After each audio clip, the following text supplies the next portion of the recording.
dài đèn soi bước chân, dìu em qua thị trấn sau những ngày đánh trận.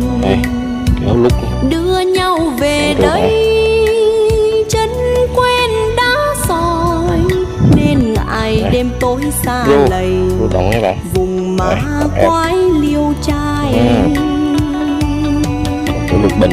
Tôi